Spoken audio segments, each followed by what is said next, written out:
Sebagai pemimpin, apakah itu bupati, apakah itu DPRD dan sebagainya, tidak ada jarak dengan masyarakat. Manfaatkan jabatan kesempatan itu sebaik-baiknya dan seluas-luasnya hanya untuk kepentingan orang banyak.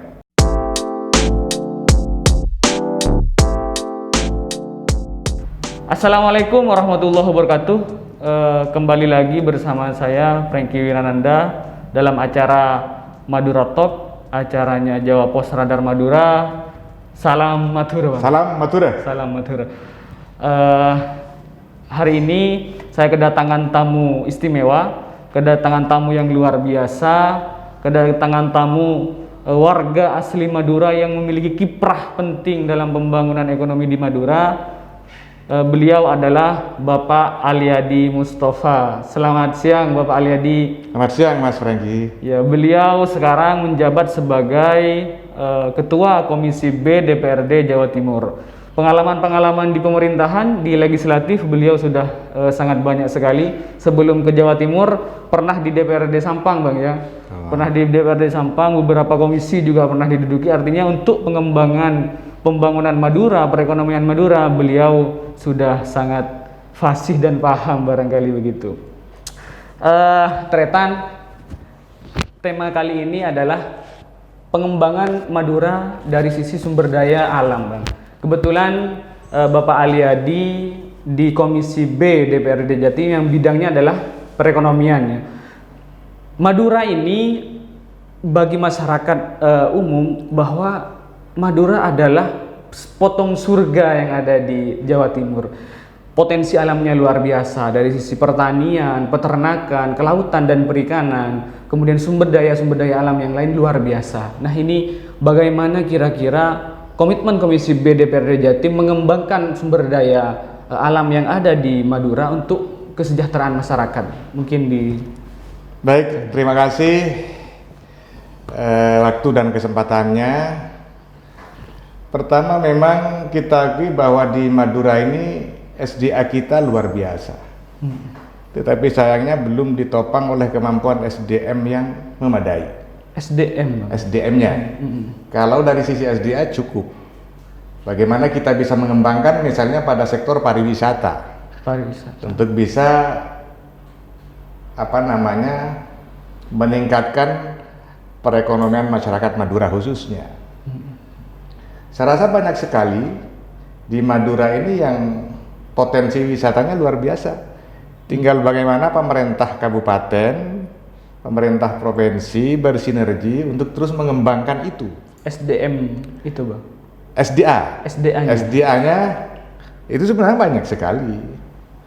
Potensi-potensi wisata kita yang bisa dikembangkan dan punya masa depan yang cukup baik. Iya, ini kan berbicara masalah SDM. Tentunya pemerintah sudah memetakan potensi-potensi yang ada. Sumber daya alam kita sudah melimpah. Sumber daya alam kita sudah sangat luar biasa. Hanya tinggal bagaimana dikemas, tinggal bagaimana dikelola oleh SDM yang mumpuni. Kan mestinya kebijakan pemerintah ini mengarah kepada pengembangan SDM nih. Ini bagaimana kira-kira? Nah, yaitu dia. Saya rasa kalau dari sisi regulasi ya, untuk bisa mengembangkan SDA yang ada itu sehingga menjadi sumber ekonomi, saya rasa regulasinya sudah cukup.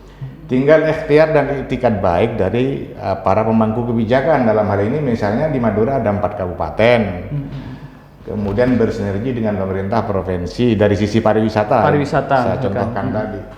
Itu bagaimana pemerintah kabupaten berinovasi sehingga objek-objek yang ada itu bisa dimanfaatkan betul oleh masyarakat. Iya. Dan itu tertarik sekali. Kuncinya sinergitas berarti, Bang. Antara lain itu. Ini artinya berbicara Madura sudah tidak lagi berbicara Sumeneb, tidak lagi bicara Pamekasan, tidak lagi berbicara Sampang dan Bangkalan, tetapi Madura secara keseluruhan. Sehingga Pemprov Jatim beberapa waktu lalu menyampaikan bahwa bukan visit Sumeneb, bukan visit Pamekasan, tapi visit Madura. Nah, ini tinggal actionnya ini kira-kira. Sinerginya kurang, kemudian inovasi yang paling penting juga. Inovasi. Ya, artinya bagaimana pemerintah kabupaten di Madura ini bisa menumbuhkan ide-ide baru dan kreatif sehingga potensi-potensi yang ada itu bisa terkelola dengan baik. Dan ini dampaknya luar biasa, dampak ekonominya luar biasa kepada masyarakat Madura.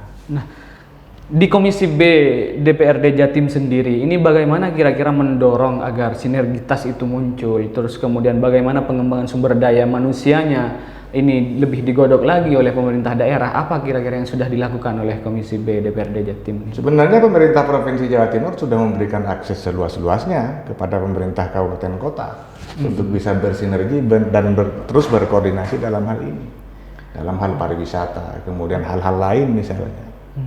Banyak sekali yang potensi-potensi kita di Madura ini yang sebenarnya kalau dikelola secara betul, saya rasa cukup baik ya. Sangat. Ya, satu contoh misalnya beberapa di tahun ini Komisi B mendorong untuk sesegera mungkin dibangun pabrik gula di Madura.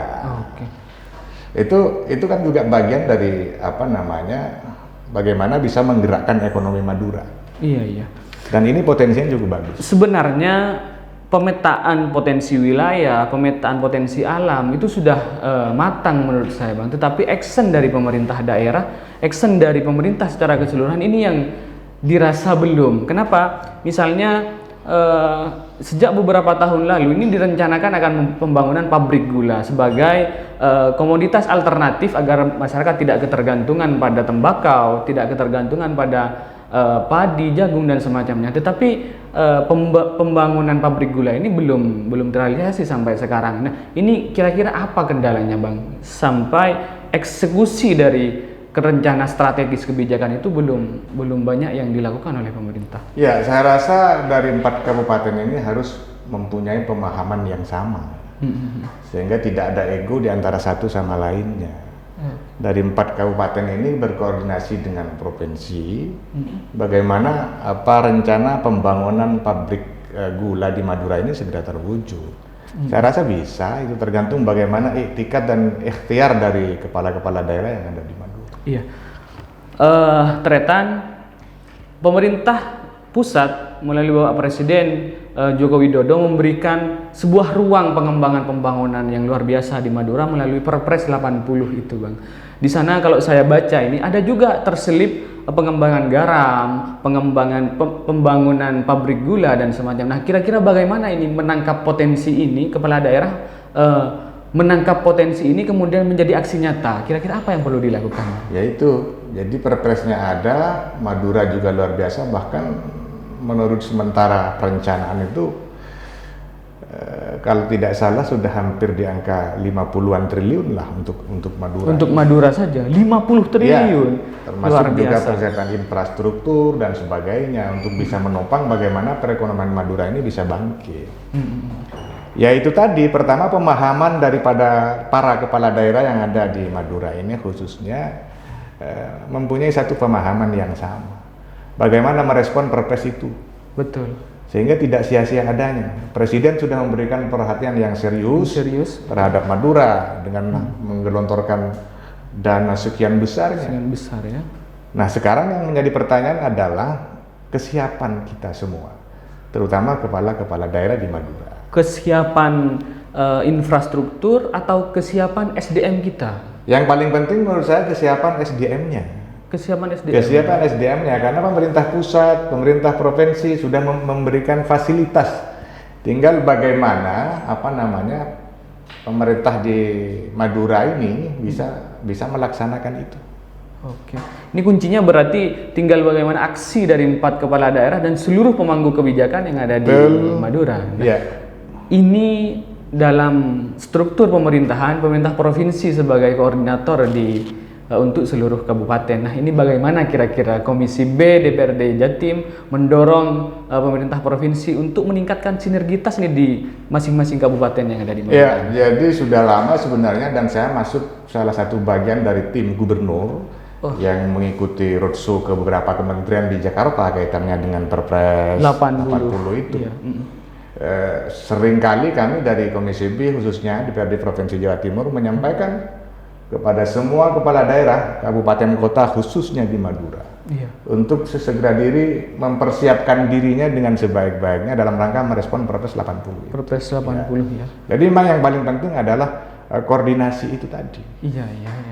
Bang, kembali lagi potensi alam di Madura sangat melimpah, tetapi masyarakat kita masih ketergantungan pada beberapa sektor saja. Misalnya pertanian, ya kalau tidak tembakau, ya itu saja. Kemudian tidak ada inovasi pengembangan potensi lain yang dikembangkan di Madura.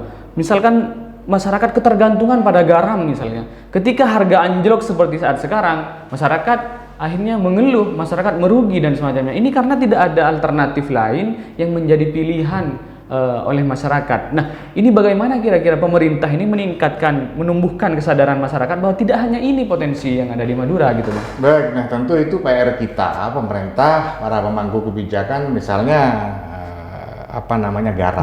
Garam betul. Garam ini tidak sampai hari ini perhatian pemerintah ini tidak begitu serius. Dalam hal ini pemerintah pusat. Kami di Komisi B selama ini seringkali mengadvokasi para petani garam itu ke pemerintah pusat, menampung aspirasi, kemudian dilanjutkan. Jeritan para petani, kaitannya dengan harga, kaitannya dengan penyerapan dan sebagainya.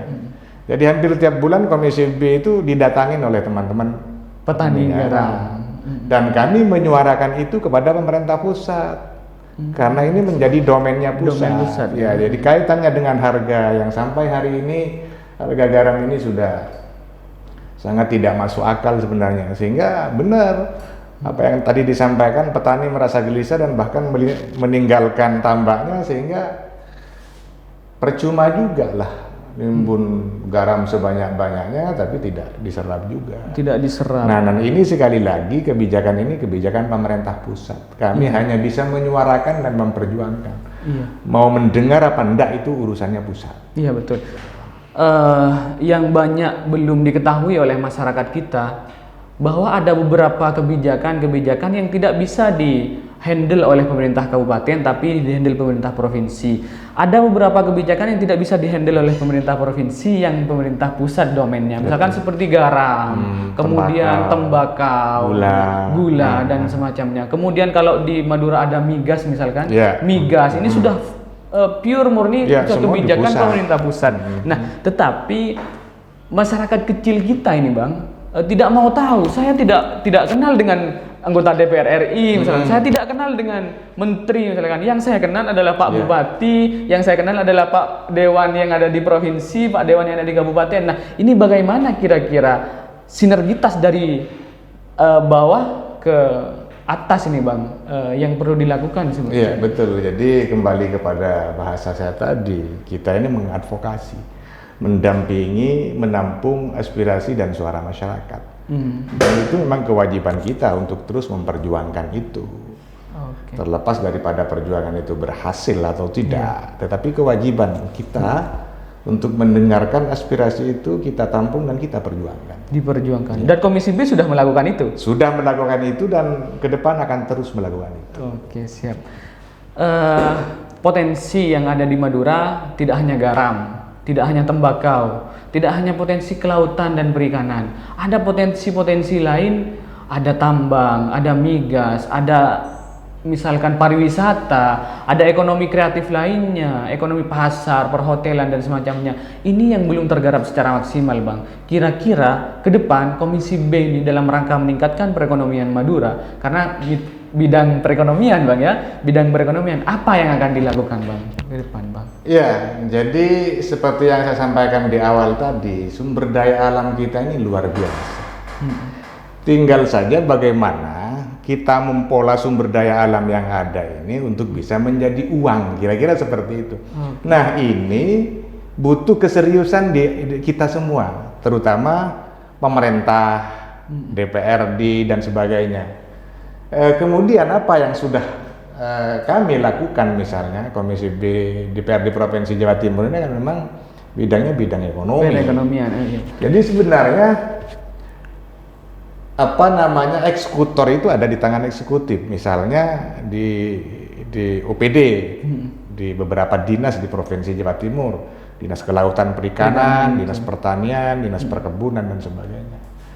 Komisi B hanya bisa mendorong itu. Mendorong dan mengkritik mungkin, Bang. Betul. mendorong itu, kemudian memberikan persetujuan dari sisi anggarannya. Eksekutornya di mereka. Tetap di Eksekutornya eksekutif tetap ya. di eksekutif. Iya, iya. Jadi saya rasa ini penting sekali sinergi antara kepala daerah, dalam hal ini eksekutif di 4 kabupaten ini terus ditingkatkan dengan pemerintah Provinsi Jawa Timur. Karena dari sisi regulasi, kemudian dari sisi program, saya rasa ya tidak kurang-kurang lah. Ya, tinggal bagaimana pemerintah daerah ini mampu menerjemahkan apa yang menjadi maunya pemerintah provinsi dan pusat. Mampu menerjemahkan dan serius menjalankan. Betul.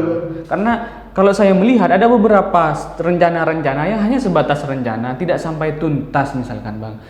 Saya contohkan misalkan pengembangan pabrik gula misalkan. Ini rencananya sudah luar biasa. Petani, sosialisasi kepada petani, menanam tebu dan semacamnya. Tetapi sampai sekarang belum ada realisasinya. Sehingga petani ketika menanam tebu harus mengirim ke Jawa, biaya operasionalnya tinggi. Terus kemudian pendapatannya juga rendah dari itu. Akhirnya masyarakat tidak tertarik untuk mengembangkan tebu itu. Nah, ini kan sebenarnya ada program yang tidak tuntas yang berefek pada minat petani Bang. Nah, ini kira-kira bagaimana mendorong agar semua rencana itu bisa terrealisasi secara tuntas begitu Bang? Nah, itulah pentingnya sebagai pemimpin, apakah itu bupati, apakah itu DPRD dan sebagainya, tidak ada jarak dengan masyarakat. Mestinya ya. Mestinya begitu. Jadi pejabat zaman ini beda sekali dari dulu. Kalau dulu itu terkesan elit, protokoler dan sebagainya. Hari ini kalau masih ada pejabat yang elitis, protokoler, dah laku, Mas. Iya. Dah laku. Jadi pejabat hari ini siapapun itu tidak boleh ada jarak dengan rakyat. Tidak boleh. Jadi harus selalu mendengarkan apa yang memang menjadi aspirasinya mereka. Iya. Karena mereka ada pejabat itu ada karena rakyat. Betul. Nah, itu yang paling penting. Jadi turun ketemu orang siapapun lah, kemudian diimplementasikan dalam suatu program. Saya rasa apa sih yang tidak bisa? Misalnya bupati, dia sedang punya kuasa, kira-kira seperti itu. Anggaran juga ada melalui anggaran APBN, APBD dan sebagainya. Tinggal keseriusan itu tadi. Iya betul. Makanya seringkali saya sampaikan bahwa tugas utama dari para pejabat ini adalah melayani. Itu yang paling penting, melayani. Tetapi ini yang sulit sekali sebenarnya.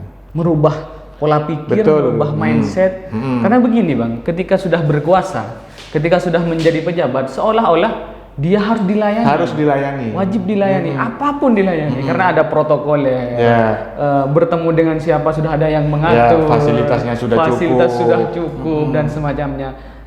Kembali lagi akhirnya pemimpin kita dengan masyarakat berjarak karena seolah-olah saya ini raja yang harus dilayani, sampai ini rakyat yang harus melayani saya, kan begitu Bang. Nah, ini bagaimana merubah pola-pola pikir begitu? Ya tergantung daripada pribadi-pribadi orangnya juga sih. Sebenarnya kalau dia itu menjadi pejabat dengan niat tujuan sebuah pengabdian, saya rasa tidak terlalu sulit ya merubah pola pikir seperti itu.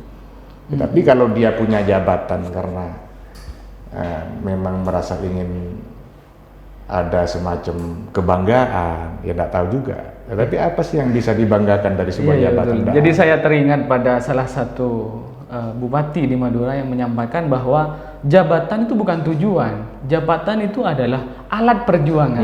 Tujuannya adalah melayani masyarakat. Nah, ini yang perlu ditanamkan kepada seluruh pemimpin kita dalam hal apapun, Bang. Dalam hal mengembangkan perekonomian kita, dalam rangka membuat kebijakan-kebijakan. Nah, Komisi B dalam rangka mendampingi eksekutif dalam bupati di daerah ini bagaimana, ini kan harus serampak ini Bang, dalam rangka meningkatkan kesejahteraan masyarakat. Bagaimana apa yang sudah dilakukan dan apa yang akan dilakukan? Sering, jadi di beberapa OPD, di beberapa dinas mitra Komisi B DPRD Provinsi Jawa Timur itu ada beberapa program di tingkat kabupaten kota yang memang harus bersinergi dengan pemerintah kabupaten kota. Dalam sisi hal pariwisata, kemudian perindustrian perdagangan, kemudian kelautan perikanan misalnya. Peternakan juga. Ya semua mesti harus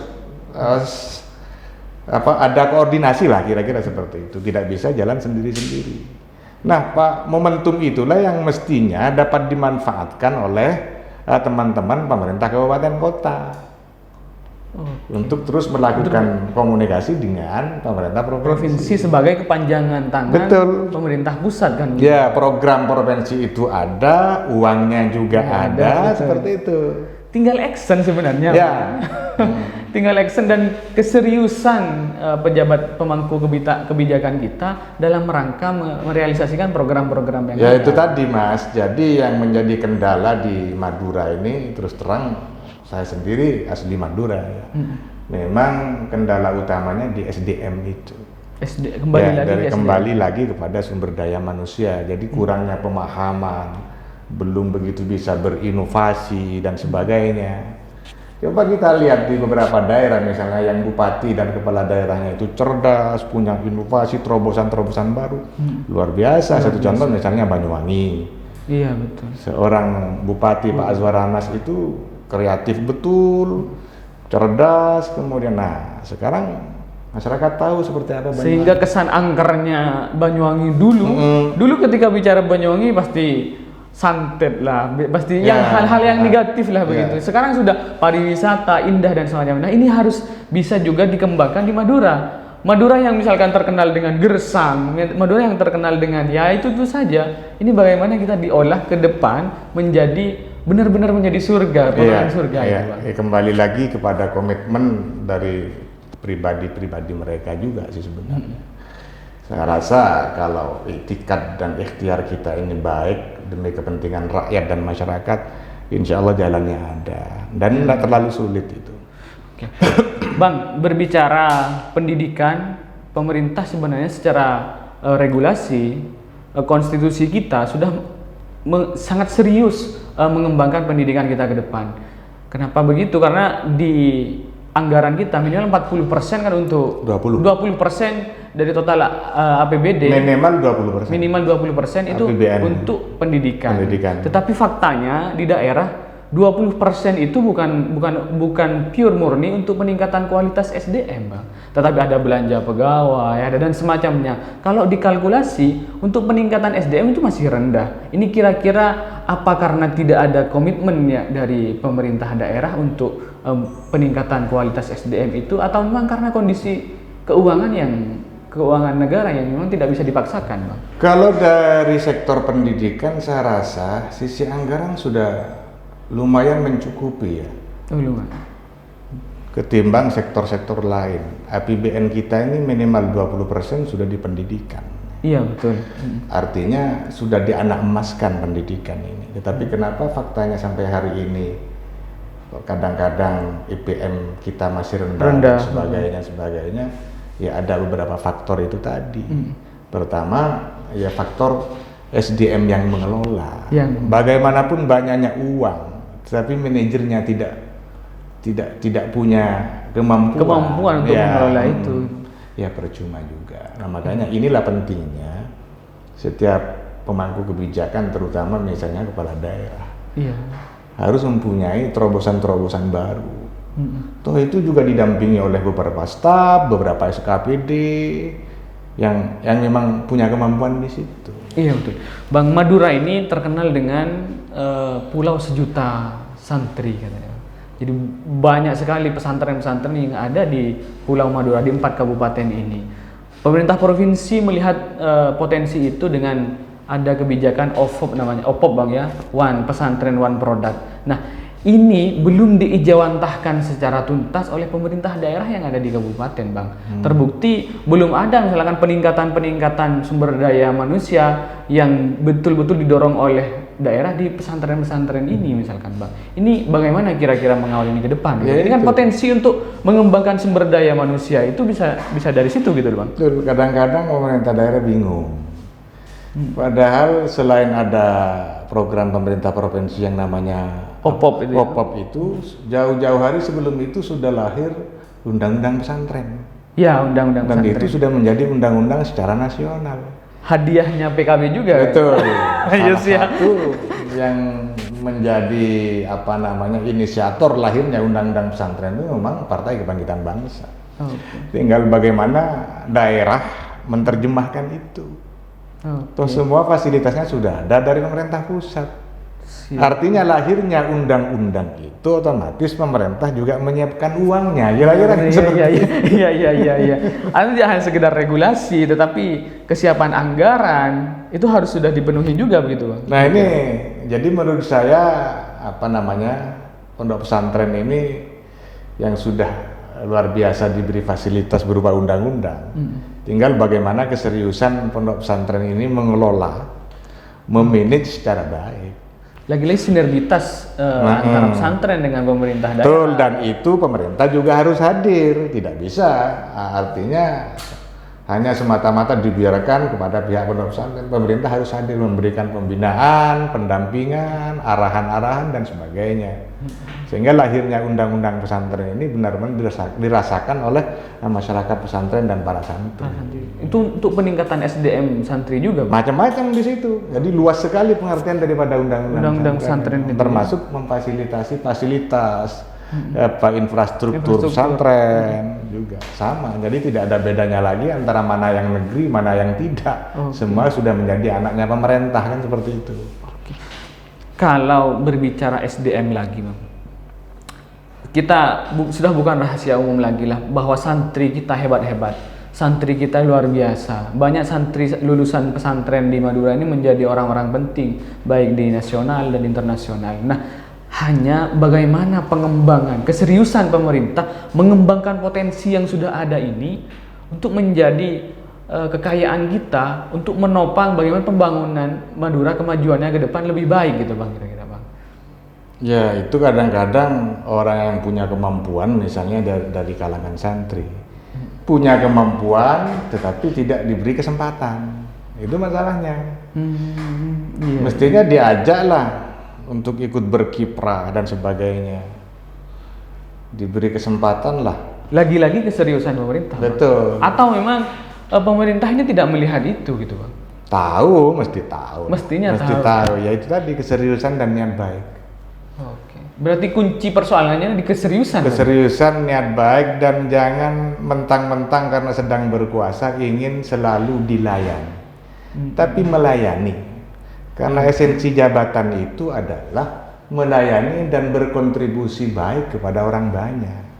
Jabatan kita ini kan berapa tahun ya? Iya, kalau ukuran DPRD 5 tahun, stempel itu selesai. Jabatan kita itu distempel. Iya. Habis 5 tahun selesai. Sudah. Apa yang bisa kita banggakan? Tidak ada. Kecuali pada saat berkuasa itu mampu memanfaatkan kekuasaannya demi kebaikan orang banyak. Itu yang paling penting. Dan ini belum tumbuh di semua pemimpin kita. Belum. Kadang-kadang orang ambisi kepada sebuah jabatan itu kan orientasinya uang dan uang. Nah, pemahaman begini nih yang merusak sebenarnya. Sehingga pada saat menjabat sudah tidak berpikir siapa dan siapa, yang dipikir bagaimana dan bagaimana. Ya itu. Iya. Tretan Bapak Aliyadi Mustafa ini pengalaman di pemerintahan sudah luar biasa, mulai dari tingkat kabupaten ke provinsi, dan beliau ini adalah contoh pemimpin yang tidak berjarak dengan rakyat. Beliau ini adalah contoh pemimpin yang tidak memposisikan diri sebagai orang yang harus dilayani, tetapi melayani. Terbukti di Pileg kemarin mendapat suara terbanyak nasional, Bang. Alhamdulillah. Mendapat suara terbanyak nasional. Dan ini sebuah kepercayaan yang luar biasa dari masyarakat, sebuah harapan, saya rasa harapan yang diberikan kepada Bapak Aliyadi untuk mengejawantahkan keinginan-keinginan masyarakat. Nah, Bang, mungkin saran nih, Bang, kepada para pemangku jabatan di Madura, pemangku kebijakan di asli Madura yang ada di provinsi maupun di pemerintah pusat, bagaimana agar betul-betul menjadi pelayan bagi masyarakat kira-kira. Baik, terima kasih Mas Franky. Pada kesempatan yang sangat berbahagia ini, saya juga ingin menyampaikan kepada teman-teman, sahabat-sahabat yang hari ini sedang diberi amanah oleh rakyat, kemudian diberi titipan sebuah jabatan oleh Allah Subhanahu wa Ta'ala. Marilah kita bersama-sama sadar diri bahwa pangkat jabatan itu titipan dan itu tidak lama. Ya? Untuk itu harapan, manfaatkan jabatan kesempatan itu sebaik-baiknya dan seluas-luasnya hanya untuk kepentingan orang banyak. Yang kedua, Jangan ada lagi jarak di antara kita dengan rakyat. Oke. Karena tanpa rakyat kita bukan siapa-siapa dan kita bukan apa-apa. Siap. Jaga, pelihara dengan baik amanah yang diberikan itu. Oke. Karena bagaimanapun pangkat jabatan yang sebentar ini akan dipertanggungjawabkan juga di hadapan Allah Subhanahu wa taala. Oke, siap. Terima kasih Bang Aliyadi. Yang perlu digarisbawahi oleh para pejabat kita, pemangku kebijakan kita, bahwa jabatan tidak akan ada pada diri kita selama-lamanya. Jabatan politik hanya periodik dan itu bisa berakhir kapanpun, bisa selesai kapanpun. Maka dari itu selama menjadi seorang pejabat, manfaatkanlah jabatan dan kekuasaan itu untuk kepentingan orang banyak. Jangan sampai ada jarak di antara kita, kan begitu kira-kira Bang. Terima kasih kehadirannya di studio Madura Talk Jawa Pos Radar Madura. Kembali lagi di acara yang sama di kemudian hari dengan tamu yang berbeda, yang juga istimewa dan tidak kalah luar biasa dengan Bapak Aliyadi. Terima kasih Bang. Akhiron wallahul muwaffiq ila aqwamit thoriq. Wassalamualaikum warahmatullahi wabarakatuh. Jangan lupa like, subscribe, and comment. Oke, makasih Bang.